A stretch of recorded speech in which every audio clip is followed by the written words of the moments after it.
Apapun alasannya, tindak kekerasan guru kepada siswa di sekolah tak bisa dibenarkan. Seorang guru di Lamongan, Jawa Timur tega menampar dan memukul siswanya berkali-kali di depan kelas. Di Kabupaten Cianjur, Jawa Barat, seorang guru SMA tega berulang kali melakukan kekerasan terhadap siswanya. Assalamualaikum Sobat Ila, ketemu lagi dengan saya di Ila Normi Channel. Di tahun 2012, saya mempunyai sebuah pengalaman di mana pada waktu itu saya masih PKL di salah satu sekolah yang berada di Kabupaten Jombang, yaitu di MTSN Negeri yang ada di Jombang. Nah, pada waktu itu di sekolah tersebut mengadakan suatu acara peringatan Hari Besar Islam, di mana acara tersebut mendatangkan salah satu seorang tokoh motivator yang terkenal pada waktu itu.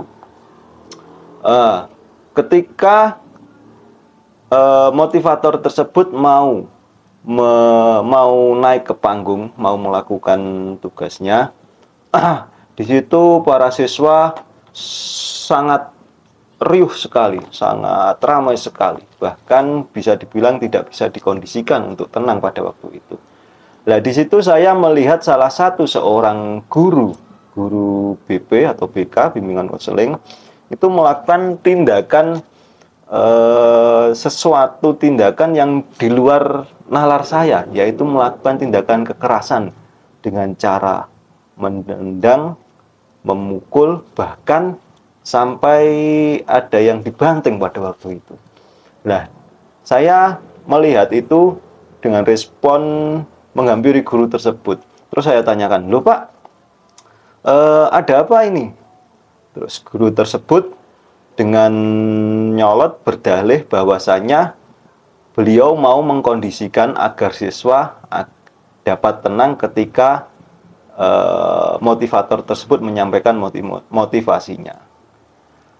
Lah, kejadian seperti ini juga sering terjadi di tahun-tahun ini. Kemungkinan apa penyebabnya dan apa dampaknya dan solusi apa agar peristiwa yang seperti ini, tindak kekerasan di sekolah tidak terjadi lagi. Oke Sobat Ilah, ikuti terus channel ini video ini sampai tuntas dan kita diskusi bersama. Beberapa belakang ini kita sering mendengar atau kita sering membaca di berbagai macam laman media sosial kita tentang adanya tindakan kekerasan yang dilakukan oleh oknum-oknum guru yang berdalih mendisiplinkan murid atau memberi hukuman murid. Dengan adanya peristiwa tersebut, warganet terbagi menjadi dua, di mana ada yang tidak setuju, ada sedikit yang tidak setuju dengan adanya tingkah laku guru ini, dan ada banyak yang membenarkan tingkah laku guru tersebut, yaitu dengan dalih mendisiplinkan atau memberi hukuman pada siswa. Bahkan ada komentar atau statement warganet yang seperti ini, "Itu loh cuma dicubit, itu loh cuma ditampar. Aku dulu kalau dicubit atau dimarahi guru atau ditampar guru dan lapor ke orang tua, aku malah digebukin sama orang tua." Malah seperti itu statement dari warganet.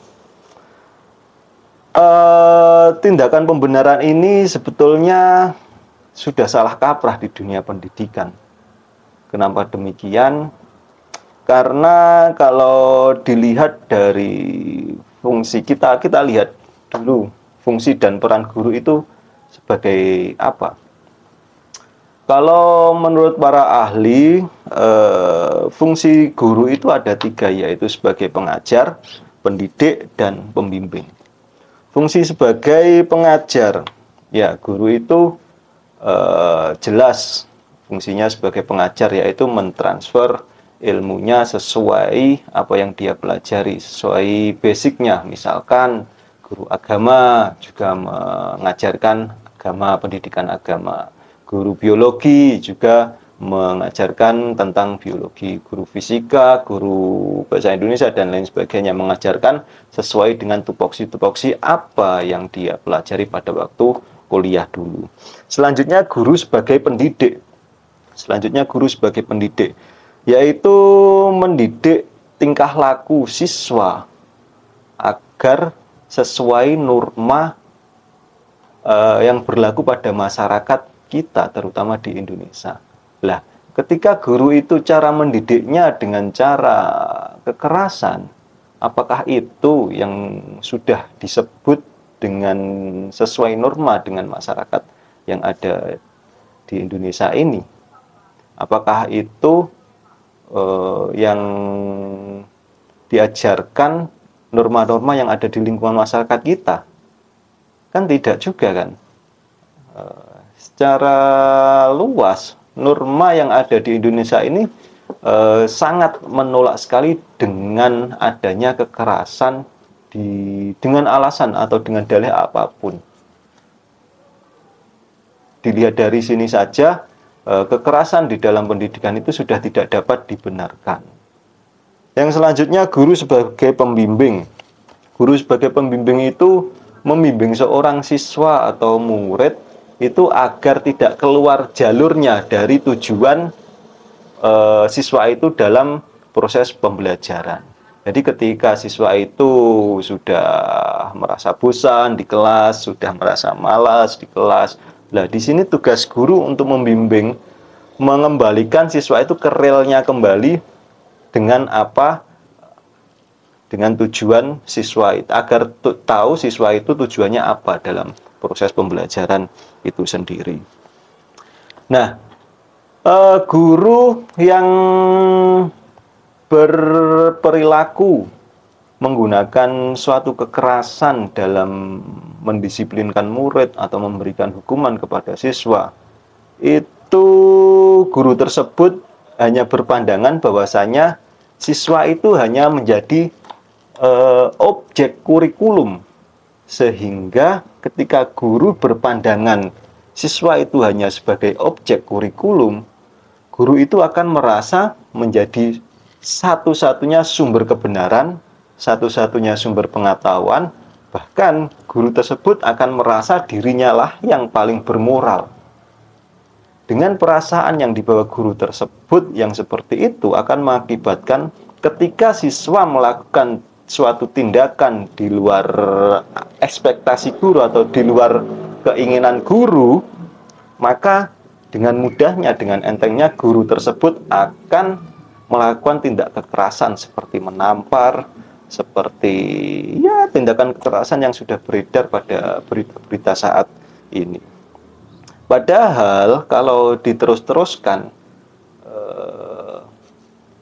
kejadian seperti ini, bila tidak ditangani secara cepat, itu akan sangat berdampak buruk sekali bagi siswa maupun bagi guru itu sendiri. Contoh, kalau bagi siswa itu akan ketika siswa itu mendapatkan perilaku tindak kekerasan secara berulang-ulang terus-menerus, kemampuan otaknya atau fungsi otaknya itu akan mengalami penurunan. Ketika fungsi otak itu mengalami penurunan, siswa tersebut tidak akan bisa berkonsentrasi dalam mengikuti pelajaran tertentu. Sehingga kalau tidak dapat berkonsentrasi mengikuti pelajaran tertentu, maka akan menurunkan prestasi siswa tersebut. Ketika menurunkan prestasi siswa tersebut, output yang dihadirkan di masyarakat akan mengakibatkan menjadikan SDM rendah. Kalau sudah SDM rendah, siapa yang akan dirugikan? Ya, bangsa Indonesia yang jelas, ya kan?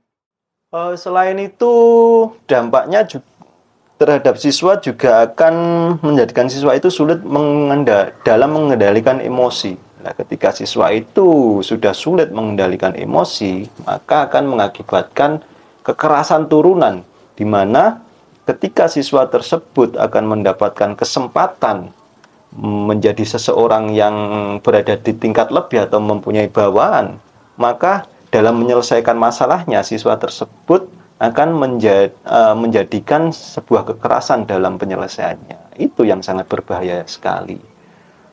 Dampak untuk guru juga sangat bahaya. Bahayanya di mana ketika guru tersebut melakukan tindak kekerasan dan wali muridnya tidak terima, maka guru tersebut juga akan dihadapkan dengan hukum positif yang berada di negara kita, yaitu hukum pidana. Terus apa solusinya ketika kita dihadapkan dengan tingkah laku siswa yang di luar moral, atau tingkah laku siswa yang nakal, atau tingkah laku siswa yang dalam bahasanya itu membedik?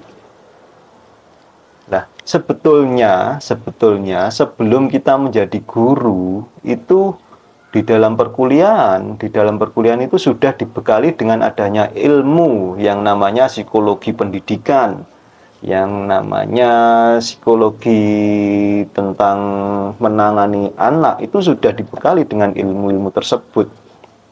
Tinggal bagaimana guru tersebut menerapkan pada pendidikan yang ada di Indonesia ini. Selain itu, guru sebelum benar-benar menjadi seorang guru itu juga harus menguatkan karakternya, di mana karakter tersebut yang akan menguatkan seorang guru ketika dihadapkan dengan siswa-siswa yang nakal, yang ya di luar ekspektasi guru itu. Jadi ketika guru tersebut masih menggunakan cara kekerasan dalam menangani kenakalan siswa, berarti dapat disimpulkan guru tersebut belum mempunyai karakter yang kuat. Oke Sobat Tilah, tidak ada tempat kekerasan yang namanya kekerasan di dalam dunia pendidikan kita. Itu wajib sifatnya. Karena apa? Pendidikan tidak hanya sekedar mentransfer sebuah ilmu pengetahuan, tetapi pendidikan juga menjadi kunci pembangunan individu, masyarakat, bahkan seluruh dunia yang ada ini tergantung pendidikannya.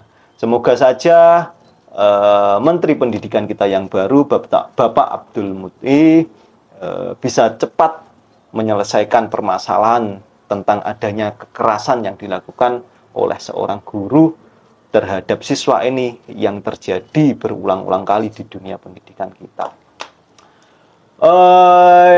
Di sini video saya cukup sekian. Yang belum subscribe silahkan subscribe, dan ketika ada sesuatu yang kurang itu memang dari saya, dan kalau ada tambahan silahkan komen di bawah. Assalamualaikum warahmatullahi wabarakatuh.